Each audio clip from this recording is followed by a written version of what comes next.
आज इमरान खान से मुलाकात हुए तकरीबन 28 दिन हो चुके हैं। 4 नवंबर को आखिरी मुलाकात हुई थी, आज 4 दिसंबर है, तो तकरीबन 28 दिन मुकम्मल हो जाएंगे आज, जब उनसे किसी फैमिली मेम्बर की, किसी पॉलिटिशियन की, किसी उनके सियासी रहनुमा की मुलाकात नहीं हो सकी।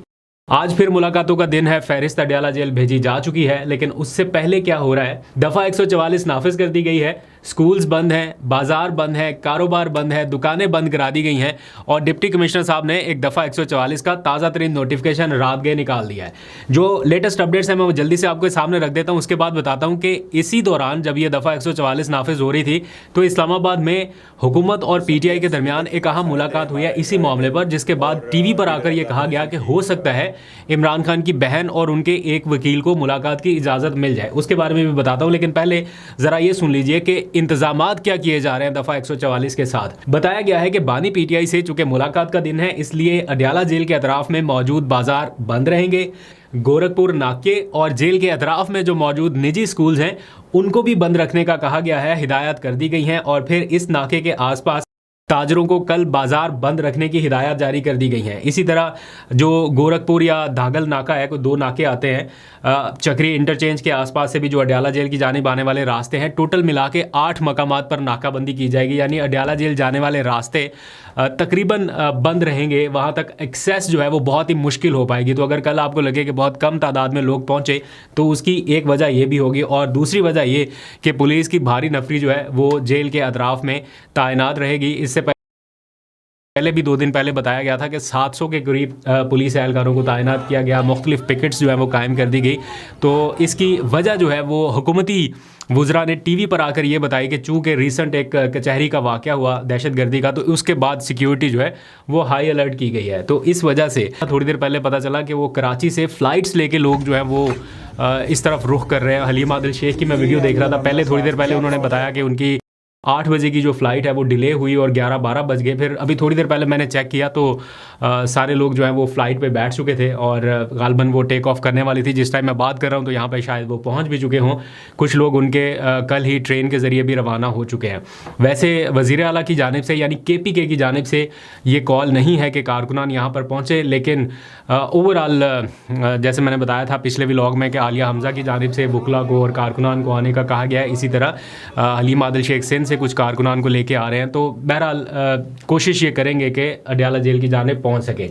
अब इससे पहले क्या हुआ, एक अहम पेशरफ्त उस वक्त हुई जब पार्लियामेंट का सेशन चल रहा था कौमी असम्बली का। उस दौरान स्पीकर ऑफिस में एक अहम मुलाकात हुई है और ये 3 दिनों में दूसरी मुलाकात है स्पीकर से, जिसमें PTI के लोग और हुकूमती लोग मौजूद हुए हैं। पहली मुलाकात में सिर्फ स्पीकर साहब बैठे थे और इस मुलाकात में राना सनाउल्लाह और वज़ीर आज़म नज़ीर तारड़ भी मौजूद रहे हैं। और इस मुलाकात की जो ऑफिशियल तफसीलात हमारे पास मौसूल हुई हैं, इसमें बताया गया है कि PTI की जानिब से बैरिस्टर गौहर, अलामा राजा नासिर अब्बास, फिर चीफ विप आमिर डोगर और 2-3 और रहनुमा शरीक हुए, जबकि हुकूमती साइड से एक तो स्पीकर साहब हो गए और दूसरा राना सनाउल्लाह और आज़म नज़ीर तारड़ जो हैं वो शरीक हुए। और इस मुलाकात में जहां और बहुत सारी बातें हुई हैं, वहीं जो मेन मुद्दा था वो इमरान खान से मुलाकात के हवाले से था और स्पीकर से ये कहा गया कि वो मुलाकात के लिए अपना किरदार अदा करें।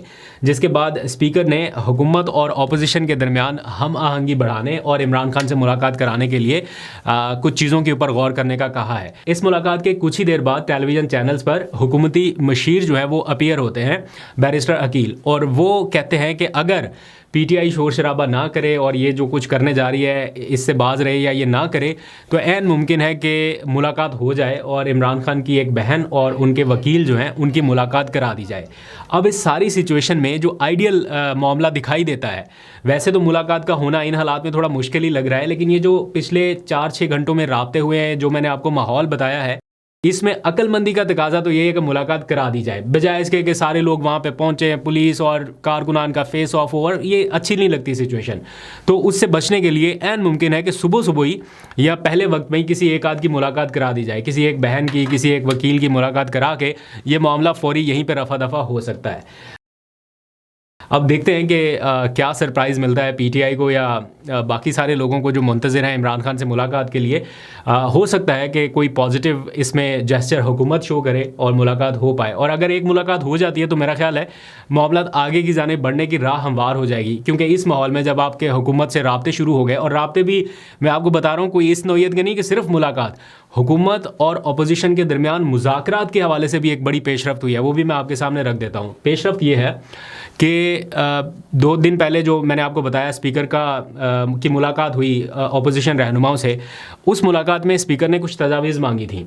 वो तजावीज़ या अपनी जो TORs कह सकते हैं, शराइत कह सकते हैं, वो आज तहरीक तहफ़्फ़ुज़ आईन पाकिस्तान के प्लेटफॉर्म से स्पीकर तक पहुंचा दी गई हैं। ये आप स्क्रीन के ऊपर भी देख सकते हैं।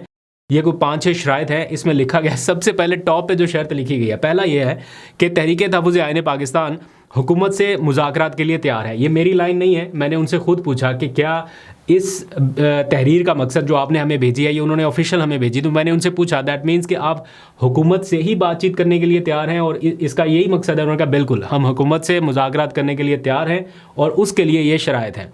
उसमें उन्होंने बताया जो पहली शर्त है वो ये कि चोरीशुदा इंतखाबात को फौरी तौर पे कलअदम करार दिया जाए, जो कि सबसे मुश्किल है। यहीं पे बात रुक जाती है। मेरा ख्याल है अब जब तक ये मुतालबा टॉप पे रहेगा ना, तब तक बात इधर ही आगे फंस जाएगी और इससे आगे नहीं चला जाएगा, क्योंकि हुकूमत ये चाहती है कि इस मामले को थोड़ा नीचे लेके आए और चीज़ों को आप ऊपर लेके आए। तो जब वो और चीज़ों को ऊपर लाते हैं तो वो सबसे पहले रखते हैं कि सियासी कैदियों की रिहाई की जाए, तो उसमें इमरान खान की रिहाई भी उधर भी जान जाती है। फिर कहते हैं नहीं, इससे भी कोई और चीज़ लेके आए, तो उन्होंने और शराइत भी इसमें लिखी हैं। दूसरे नंबर पर बहरहाल यही है, तमाम सियासी कैदियों को रिहा किया जाए। तीसरा यह है कि 1973 का जो आइन है उसको असल सूरत में बहाल किया जाए। दैट मीन्स कि 26वीं और 27वीं तरमीम वापस ली जाए। ये भी हुकूमत के लिए बहुत मुश्किल है। उन्होंने इतने जतन करके 26वीं 27वीं तरमीम किया, वो 28वीं की तरफ जा रहे हैं और PTI मुतालबा कर रही है कि ये तरमीम भी आप कलअदम करें।